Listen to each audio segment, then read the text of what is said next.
Fala pessoal do nono ano, estou passando aqui rapidão para comentar alguns pontos importantes para a prova de vocês que eu esqueci de comentar na nossa última aula, tá bem? Então vamos lá.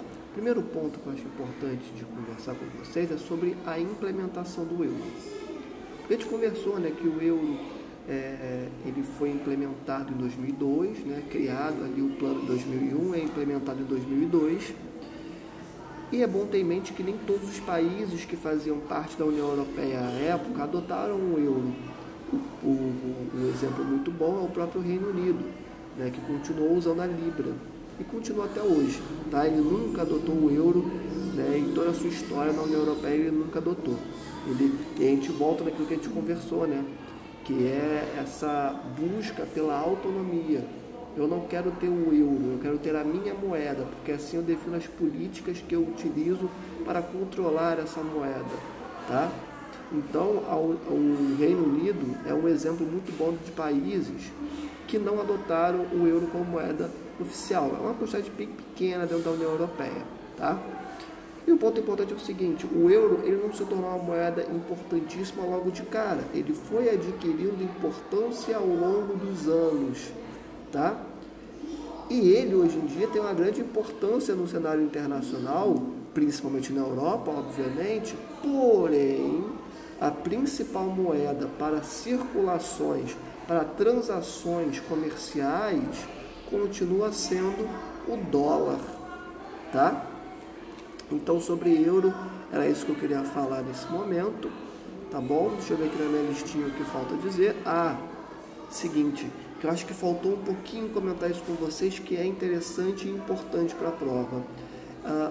Quando a gente pensa na floresta boreal, também conhecida como taiga, tá?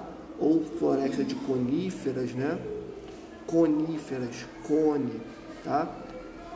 Temos a presença aí nessa vegetação de pinheiros, tá? Pinheiros, árvore de Natal. E por que é importante ter isso em mente? Por que é importante falar sobre as coníferas agora? Pelo seguinte, elas são espécies vegetais que possuem folhas duras e aciculifoliadas. Gravem esse termo, aciculifoliadas. O que significa isso? Significa dizer que a folha dessa espécie vegetal, que a folha desse pinheiro, a folha dessa conífera, tem a forma de agulha. Então é dura e tem a forma de agulha. Essas são as folhas das coníferas, tá bom? E isso é importante ter em mente pelo seguinte, elas têm essa forma, não é à toa. Tendo essa forma aciculifoliada, elas impedem a deposição de neve sobre elas, o que é algo negativo, e também impede a evapotranspiração, tá? O que é a evapotranspiração? É esse fenômeno em que a folha da espécie vegetal, ela joga para a atmosfera H2O, água, vapor d'água. E por conta dessa forma que essas folhas têm, a evapotranspiração, ela é reduzida. Ao mesmo tempo que, novamente, impede a deposição de neve sobre essas folhas. E professor, por que isso é importante? Por que a árvore se adaptou dessa forma? Pelo seguinte, as coníferas vivem em regiões mais frias, como a gente já falou nas últimas aulas. E por conta disso, elas precisam reter o máximo de umidade possível dentro delas. Tá? Então, quando ela tem que reter essa umidade, a evapotranspiração, que é o processo de jogada de H2O para a atmosfera, não é algo bem-vindo para elas, principalmente no inverno. Tá? E quando você tem um cenário em que a neve fica depositando em cima dessas folhas, também não é muito legal para a planta, não curte muito, beleza? Então, por isso que ela tem essa dureza nas suas folhas, tá? E por isso que elas têm um formato de agulha, tá? Que o nome desse formato são folhas aciculifoliadas, são espécies aciculifoliadas, tá bom? Aciculifoliadas significa agulha, forma de agulha. Então, se eu falo que as coníferas são espécies aciculifoliadas, eu estou dizendo que as suas folhas têm formato de agulha, tá bom? Deixa eu continuar. Continuando aqui, o que nós temos mais o que falar? Tá. E é importante ter em mente, gente, que essa configuração, né, das folhas das coníferas, a forma dessas folhas, é o que nós chamamos de mecanismos focados, né, em evitar a perda de umidade para o ambiente.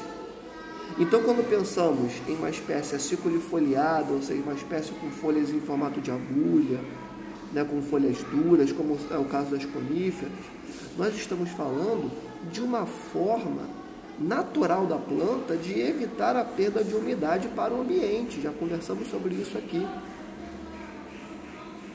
E eu vou falar uma coisa para vocês, toda espécie vegetal tem isso. Tem isso.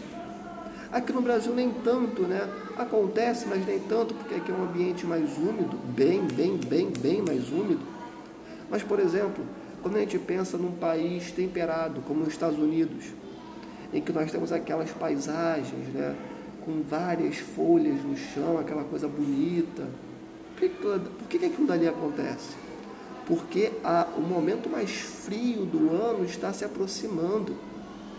E as árvores, as espécies vegetais, sabendo disso, jogam todas as suas folhas no chão. Por quê? Eu não acabei de falar que todas essas folhas desenvolvem evapotranspiração, que é jogar umidade para a atmosfera. Então, se você está num cenário que é frio, e que a gente já viu também em outras aulas, que se é frio também é seco, se eu estou nesse ambiente seco, eu quero reter o máximo de umidade dentro de mim. E se essa folha joga a umidade para a atmosfera, eu vou tirar essa folha. Por isso que as árvores ficam carecas, tá? A gente vê aquelas paisagens bonitas, né, nos Estados Unidos, em alguns países europeus, enfim, é por conta disso, tá? Então são mecanismos, né, para evitar a perda de umidade para o ambiente, tá? E é interessante até vocês pensarem se as espécies vegetais, as árvores que estão no seu bairro, também desenvolvem algum tipo de mecanismo para evitar a perda de umidade para o ambiente, tá bom? Fica aí também essa reflexão para vocês. Gente, eram esses pontos que eu queria conversar, tá? E é isso. Agora sim completamos tudo.